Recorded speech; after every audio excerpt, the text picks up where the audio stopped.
What's up, y'all? Happy Friday, everybody. Wholesale Fridays specifically, live with my friend Jonah here every Friday, 1 p.m. Central. Good to see you guys. Come pop in, ask your wholesale questions, all that good stuff. And yeah, it's good. It's been a good week over here. How's it been going for you, man? Good, man. Friday, sun's starting to come out here and there. It's picking up a little bit, so can't complain. What about Very you? nice. I saw you got ghosted by a brand on your story. Yeah, it happens, man. I just hate wasting that much time, though. So I'm like, I hope they don't ghost me for good, but I mean, it didn't show up, and now they're not responding. So Interesting. it's crazy. It's like we had a call with the guy already, but once you're starting to talk like the words exclusive, a lot of people do shy away. That's why sometimes with wholesale, it's just better to start out as an authorized seller and move to exclusive. But our goal is always long term to try to be the only partner. Interesting. So did you like go straight in with like let's be exclusive and that like scared them? Is that the vibe or? With this one specifically, it was a little bit different. Like they have an exclusive guy already, so I feel like it's not a big jump. Yeah, it's not a big jump, but you never know.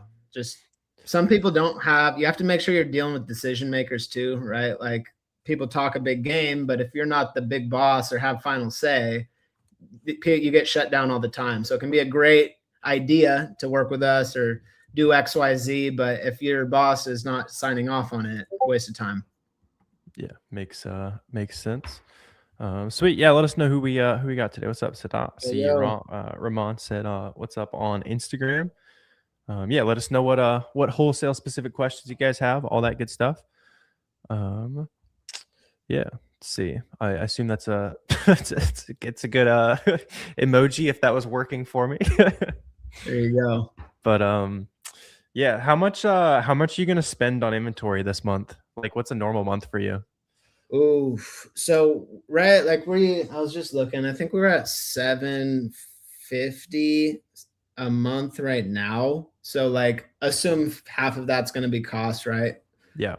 Full transparency, guys. Like I have partners, right? I talk about this often. I spend a lot on my own credit cards. I also just have distributors that will buy inventory, and then I have terms with people, right? So like the big way you can scale in wholesale is paying upfront for inventory is very hard a lot of the times, especially because you expect to get that money back like within 30 days and pay off your credit cards and things like that. It's just not likely. So getting terms is huge. But yeah, honestly, like this is the thing with e-commerce too. I was going to make a post on this. It's like you can be doing so well and still feel insanely poor. It's like make all this money, almost yeah, and you gotta spend it again. So like, yeah, we take money out of the business, profit and all that, but if you're continuously scaling like aggressively, you literally need all your money. Yeah, it almost feels like as you grow, you're doing worse because it's like, okay, my credit card bill is higher this month, but really it's like, all right, well, it wouldn't have been that high without the inventory growing the bill and that kind of thing. And it feels good when the checking account is like loaded, but then if one or two POs wipes you out, and then it's like, okay, there it goes. One bad issue. And that's why you see certain guys like big sellers, even they run into an issue with their business and they actually have to just shut down because they like can't keep running. They don't have the capital to do so, which is terrible. You don't want to be in that position, but it does happen. Yeah. Let's see. How do you know if Amazon will accept the wholesaler without taking a loss? That is good. Like, how do you know like if it's legit or not? Yeah, so ways to vet your wholesaler, Google. So there's Better Business Bureau. Most businesses now, if they're legitimate, they'll be in that program. Google Maps, Google reviews. Like I want to hear other people talk about that supplier. You can always tell too if they have a physical location or multiple locations. They have facilities around the country. It's all good signs. You also can ask the wholesaler too. Nobody really thinks of this, but it's like, hey, are you guys sourcing directly from the manufacturer, or like, how do you source your inventory? And they'll tell you. Yeah, or at least they should. And if they don't, it's a little bit, some people might lie to you too, right? So that's why you have to vet suppliers really well. You don't always know if Amazon's going to accept the invoice right away, right? So that is the risk. That's why I say like you should either be ungated or have a clear path before you just fork up a large chunk to on a PO. Sure. See, you said you bought some from EE Distribution. Yeah, that's a legit distributor. So you're Yeah, running into a very normal scenario where, like Joni, you're even saying like you buy directly from the brands and you'll yeah, submit those invoices and they'll make you submit multiple times. So it's completely normal to have to submit multiple times for ungating, whether you're using an online arbitrage invoice, a brand direct, a distributor, anything like that. It's completely normal. Yeah, you said you even have an LOA. Yeah, so you're yeah, doing everything correct. It's Amazon's not doing their job correctly. You're good. I know it yeah. feels like you're messing something up, but they're the ones messing up, and you just gotta. It's a numbers game. Get to the people that'll actually help you out. Yeah, you're doing everything right. That's the frustrating part because like the hard part should be getting a profitable supplier to Right. accept you and sell you. Like that's normally the hard part of the business. It's just once you get in the weeds, you realize there's also a hard part of dealing with seller support, Amazon, actually like trying to get anything done can you're pulling your hair out. I would say it's by far the hardest part of selling on Amazon. It's not actually sourcing the products. It's Amazon sends me an email. Now I have to deal with this new problem that they threw at me today and that kind of thing. Yeah. And when you resubmit, make sure you're reading the response back from Amazon. Some of them feel like it's just a generic bot template response. Some of them, though, there's like little wording in there, but it'll tell you what they're asking for. So then when you go back to resubmit, like change some things up, add more information, escalate your case if it's not getting any love, but there's ways around it for sure. Yeah. I just had have you had CSM brand reviews before, I assume? Yeah. Yeah. Yeah, I just had one today. I was submission like 27 or something like that. We were about to get 50,000 bucks for the stuff shipped back to my house if they didn't take this one in the next week. But hey, it's what I it took. couldn't believe Was it, fine. bro. We had a guy post in Discord and he said after 40 attempts, I finally got ungated it. Which like that's That's a honestly lot for ungating. that's way too much. That shouldn't happen. I feel like they don't want you to spam the same invoices if you're ungating. They don't want you to spam the same details. That's why you have to switch it up, add a cover letter or something. Let's see. Oh, Sadiq on Instagram. He said he beat 2 CSMs this morning. So somebody in CSM brand review department had a good day. So Beat the case. yeah, it was probably the same guy reviewing our cases. Sadiq, we had a friendly guy at corporate today. I like it. Let's see. Kelly was asking a question. Is there a way to get around using a credit card to apply for an Amazon account? No, you'll just have to use a credit card because the only time it would ever really come into effect is like month one, where you'd be like the only month you should be net negative, where it'll actually bill your credit card is when you have the shipping for your first shipment and your Amazon Pro account, and you might be out $200 between that and you sold $100 worth of stuff, and that'd be the only time where that would ever get hit, assuming you're just consistently adding new stuff to the store. Let's see, Susan, you said you need the hookup. Let us know if you have like specific questions and stuff. I like the vibes though. Yeah, honestly, if you're talking like wholesale suppliers, waste of time. Nobody's gonna just give you their supplier. Because if you think about it too, like yeah, there's plenty of suppliers to go around, but the best suppliers, like you have a personal relationship with, you're close with the sales rep, you get a little bit extra discount off. So sometimes you actually just can't pass that relationship on. Yeah, it's one of those things where like even if you sat here and said I buy this much from these people every month, and then we go call the same people, they're gonna be like, okay, we're not working with you, or okay, your price is double Jonah's. Like that's just not how wholesale works. And that's funny too, because like it's funny you say that. I have like many people, a lot of you guys here, you know my storefront, you know how to find my brands, my suppliers inside the community. Like my guys actively know my best suppliers. But once again, it comes down to relationship, right? Like you're not going to get accepted the same as I am. You're not going to get the same products, maybe not the same pricing. But that's why I love it, because it's so relationship based. It's not as much transactional as like find it, buy it, find it, buy it. You do have to curate the relationship over time. Yeah.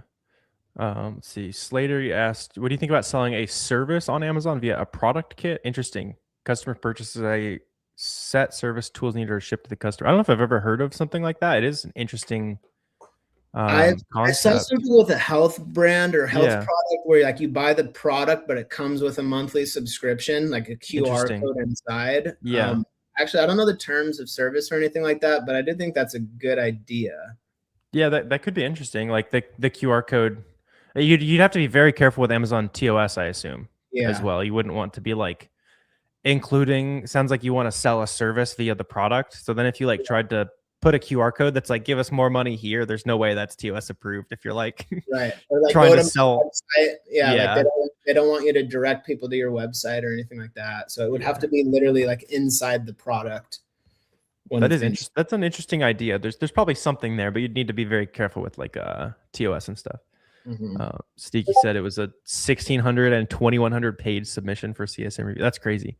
I was Yeah. luckily the one they sent me on was something I literally had bought 10 units of ever. So it's just like one. It was one invoice. It was an easy to throw it together there. Kiki, you're saying, do you do your own appeals or do you use a service/attorney? So I'll pretty much do it all myself. Every now and then, if there's like a more serious one or like I need some input, I'll use a company called Seller Basics. Joy's awesome. I've had like I'm sure you have. How many times have you had your account suspended temporarily? Twice. Yeah, One was literally a matter of like a day or two. I still was sweating for sure, but my second one was like the big suspension. gotcha. Yeah, mine. I've had two as well. They were both like a couple weeks, and they helped me out both times. Let's see. Ahmed, you said you're doing OA. Last month you hit 50K. That's awesome, man. It's just some YouTube And videos. Hell yeah, keep it up. there I you don't know if go. I think I've maybe seen your name in chat or something once or twice before, but that's awesome, man. You said now you want to do 100K consistently. How do you start wholesale? So that's like a prime someone who should be getting into wholesale. Like what's best No, you're practices for solid. them? You have a ton of experience already.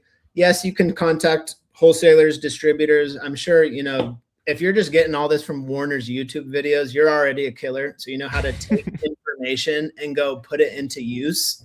There's plenty of YouTube wholesale advice as well. So a lot of the things you hear, it does work. Trade shows, they work. Local suppliers, they work. What I would say to you is look at what you're already selling. If there's any brands, can you try to go to a distributor? Can you try to go brand direct with that brand? The big thing that I tell a lot of arbitrage sellers is, I talk about value with wholesale. You want to have value. You want to add value to your brands. What you guys don't realize is you're doing 50K a month. You have value to many suppliers. You know how to manage Amazon, deal with the problems, do an FBA shipment, get product from A to Z, good return or good reviews. So like that's very valuable to somebody. Not everybody, but there's a lot of brands and suppliers that have no Amazon seller account. They have no insights at all. So just getting them to sell more FBA is a service. So just starting out, yeah, look for distributors, look for local suppliers, and then find those brands that look like they could use a little love on Amazon and start approaching them. Yeah. Plus, you already have data on stuff you're already selling in your store. So that's probably going to be more distribution route rather than like brand direct, just because you're probably selling big brands. But it's another good way too. Like, see if there's somebody in your city that distributes that same brand. Maybe it's the same price as your coupon price, maybe a little cheaper, or even sometimes maybe it is a little more expensive than like the crazy coupons you get, but you can get 100, you can get 100, 1,000 when you send an email, right? That's valuable too. Let's see. Jay said, is an LLC required? So for wholesale, yeah, like they're pretty much always going to ask you for that. Yeah, that's the big difference. Arbitrage to wholesale is B2C versus B2B. So like you don't need an LLC for arbitrage. You really don't need a lot of the same requirements like a reseller's permit and stuff like that. But once you start going to suppliers, it's business to business relationships and they're not going to sell to anybody on the street. So you have to have a reseller's permit. You have to have an LLC. Yeah, for sure. And then the other one people always ask about is website and email. Email's Yeah. good to have. I think the more you have, the better, right? Like just think about 100 different Amazon sellers going to go contact the brand. You want to differentiate yourself from everybody else. So just do a little bit more. For sure.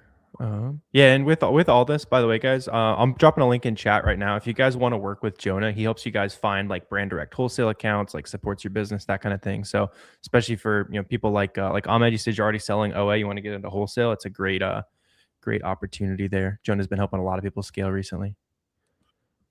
Let's see. Can you ignore cease and desist orders? That's an interesting one. So I assume, Bam, I'm gonna assume you're talking about like the Voorhees letters and that kind of things that you might get in the mail or via like buyer messages. Let me know if that's not what you're talking about. But my take on that is just always ignore it. Maybe every now and then I might delete the listing if I have like one listing, couple units left, or I'm completely done. Like I'll get off. But like I'm not going away from something that's making a bunch of money for a letter Yeah. that's just usually blowing hot air. If you're brand new to Amazon and you get that, it can be very It scary, looks right? terrifying. You're like, oh, I'm done. Attorneys are coming for me. They're threatening suits. It's empty threats, to be honest, especially if you're buying from legitimate sources. So that's the big thing. Are you buying from a source where your invoice would pass if for some reason you got a complaint? Because there are brands that really do abuse their power. They might try to file a complaint versus you or anything like that. You're going to run into issues if it's gray area like supply chain. But if you have a legit supplier or you're buying from a legitimate retailer and you get that, I like to say, is it worth it? Like, are you going to continue buying and reselling, or are you just going to sell out and move on? But you really don't need to respond to them. Some of them, if they continuously hammer you, like I've responded to one and I just said, hey, I bought this from XYZ retailer or distributor and I'm going to sell through. And they never responded. Nothing happened. There's other ones where I just ignored it and nothing happened. Yeah. That is the thing I would say is like don't ever like respond to they'll like contact our lawyers here. Like don't contact. You're setting yourself up to fail if you like you're lobbing them an alley oop if you reach out to them basically. And just sell through your inventory. Like don't sweat about like I should remove it right now. I would just sell through, and like Warner said, just delete the listing, move on. There's a million products to sell. Yep. Let's see. Submitted invoice was getting denied, randomly checked, and then you were approved without applying again. Okay, cool. Take it and take it and run with it. I have been hearing a little bit more like weirdness coming with ungates and stuff. People are submitting like the wrong brand and it'll work, blank pieces of paper, that kind of thing. It's just very random at the moment. Sweet. Let's see. Should you use the LLC as a legal entity? Yeah. If you have one, then you'll definitely want to do that. And if you're trying to get into wholesale, you'll need to have one of those anyway. Yeah. Sweet. Yeah. Let us know what are the questions you guys got here. So for like, obviously a lot of us are in chat or, maybe doing some OA, like trying to just get the ball rolling. Like, what are like some good daily like deliverables for someone who's like getting into wholesale? Because you hear like call 1,000 brands and like realistically, what should someone do if that's like kind of the next on their agenda? For sure. So like if you're just getting in started, I am the type of person I like to do things in batches. So you need to find somebody to contact first, right? Like you need a distributor or a brand that you're even going to contact and try to open a wholesale account with. So spend the first couple days, maybe a week, sourcing brands and suppliers. SellerAmp, Smart Scout, Keepa, just go on Amazon.com. You don't even need any paid tools. Use something free like DS QuickView. See which brands and products have multiple sellers on them and add it to a Google Sheet and start to like build your list. Then the next week, start to contact those people. So send emails to everybody. And just so you don't burn out, make like 2 to 3 calls per day, every single day. 2 to 3 calls. I say 3 to 5 usually. It doesn't even matter. Just make some sort of calls. Do it every single day. You're going to hear a lot of similar conversations. And then you're going to start to pick up, be more confident on the phone. Next week, 3 to 5 more suppliers, but also start to implement some follow-up. So that's the big thing here. It's like follow-up is so crucial with wholesale. And I feel like everyone overlooks that and overthinks that. So every one of my brands that was worthwhile took many phone calls, many emails, in-person touches. Like you're never just going to contact somebody, open the account, have $10,000 of profit you can buy right there. Like that would be nice, but yeah. And there are brands out there like that, but they're not going to give it to you from day one, right? So you might have to contact them and you get ghosted, and then you contact them again, and okay, they're not responding. Maybe I pick up the phone this time. Now I call them, have a conversation, It's like it's literally like step by step of moving it forward until you start opening accounts. Then when you open accounts, all those same arbitrage skills are very useful. Like source their website, source their price sheet, look for products that are profitable, and start to put together an order. But don't look at it all like, okay, day one, I'm going to find a brand, call them, try to open an account, because you're going to run into a lot of rejection, and it's going to be like disheartening for you if Yeah, it's and then you're on day 5. It's like, oh, I didn't place a $10,000 PO yet. I yeah, must suck. Time to give up. Like, yeah, yeah. So it's a slower game for sure. Like if you're going to get into wholesale, don't expect to make any money in the first couple months, to be honest. Like you might even take a month to find a really good profitable supplier. So be willing to put in 30 days of hard work and follow up and getting rejected, because it will lead to 1 to 5 accounts, and like you can scale with 1 to 5 accounts. oh yeah, yeah. I mean, it's wholesale, especially. I mean, most businesses, like, how many times can you get told no until something works? But wholesale is like the extreme version of that almost. Right. And this is my big thing on that, because everyone gets scared of rejection. I've been in other sales jobs and I'm trying to sell the person something, right? Like buy my stuff, buy my stuff. But zoom out real quick. I'm trying to open an account with you. I want to spend my hard earned money with you. Like it's a different feel. So it's like, yeah, I'm selling you on working with me, but at the end of the day, like here's my purchase order. You're making money. Yeah, you're the one getting the money at the end of the Yeah, day. I actually have the risk where I have to turn around and go sell it and make money too. So if it doesn't work for me, you obviously got guaranteed profit right up front. For sure. Let's see, a couple good questions. We also got that is true. That is true. There you go, John. That's in a past life. Yeah, for those of you guys that don't know, he was you made Lions practice squad, right? That was the I played a little football in my day. Yeah. And that's why Amazon was like so, to me, dear to heart. It's like I've been selling on this platform since 2010. I was not making like any serious money, but my goal was to play sports. I had other, passions in mind, but I didn't ever want to have a job where I had to be there from 9 to 5 or trade it, my time for money. It was just, I want to make a little extra income too. So I'll flip stuff on Amazon. And like for you guys, started out textbooks and used iPhones. It was so old, so long ago, I could sell Apple products. That's It funny, moved to textbooks, and then after a while, like I realized if I wanted it to be a full-time thing, scaling with wholesale made sense. Yeah. It does also mean I want to see which one of y'all will line up Oklahoma drill with Jonah here at Miami Sellers Conference. Don't even put that on there. I'm old and washed up now. If I say it enough, somebody will force you into it in Miami.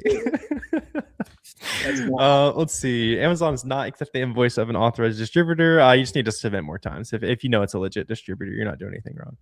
Yeah. Screenshots work too. Like, put together a Google Doc, put screenshots in there, and just outline more about the supplier. This is the supplier. This is where they're located.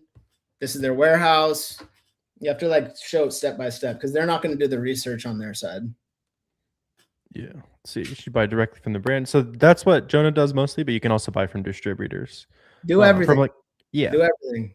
I know you're talking from like an ungating perspective. Like you can do either. You could buy from the brand, the distributor, the retailer that sells it, anybody that's selling authentic stuff in the supply chain. Let's see. A couple questions on Instagram saying, what profit margins are realistic your first year in wholesale? Depends on if you're doing brand direct or just general wholesale for sure. So margin's going to be lower if you're buying from big distributors, you're just buying and reselling. I try to say 10% margin is solid, especially if you're scaling with volume, but that doesn't mean like 10% gross margin of a product, right? Like if you guys use SellerAmp, 10%, like that would be honestly a little bit too low for me. I have partners I got to kick profit to too. I take debt. So are you running this business like with your hard earned cash, or are you using credit cards? Are you using loans? Because if you start taking debt and loans and stuff, your margin's got to be higher on product.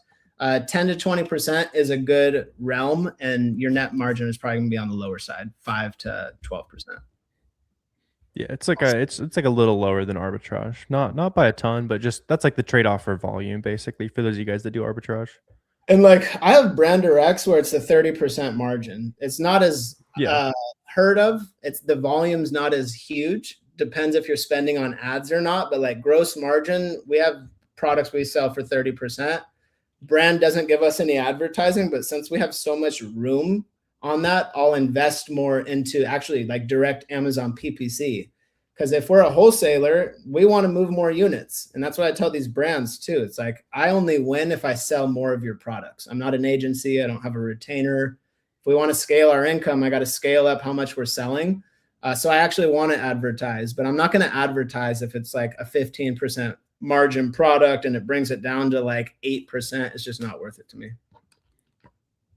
Yeah, that is interesting. Yeah, I mean that makes sense. I would assume those really high margin ones are ones maybe you're saying kind of under the radar brands or like products you listed on Amazon for them, like Yeah. things you did plenty of due diligence to get those like high You gotta margin earn stuff. them. Yeah. You got to earn Yeah, them for sure. yeah.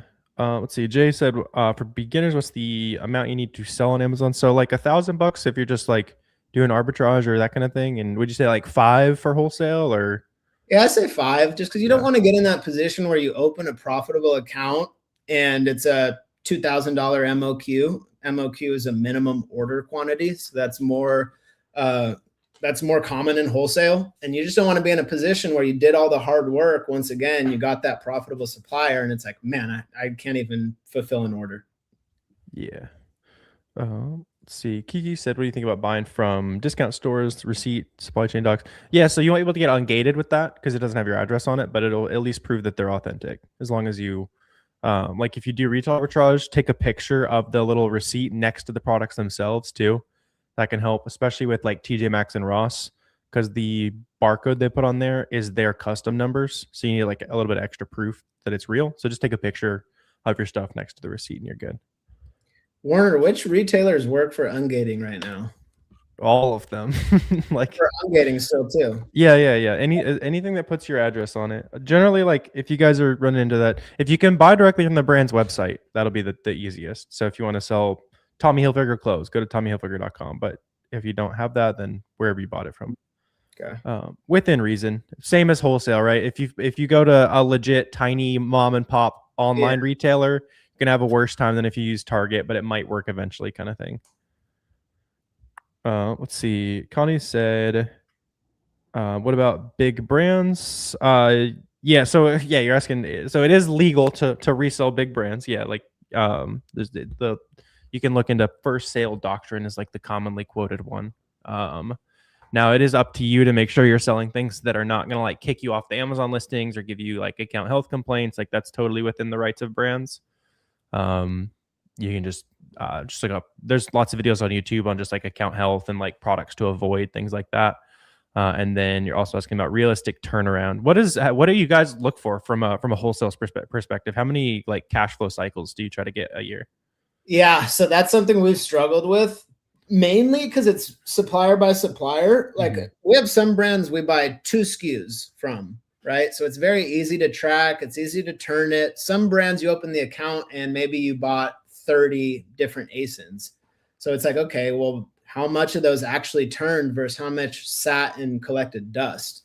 Right. So if you buy too many products and it might look really good, like the profit and ROI on the top couple ASINs, but then the rest are just sitting and actually collecting a loss.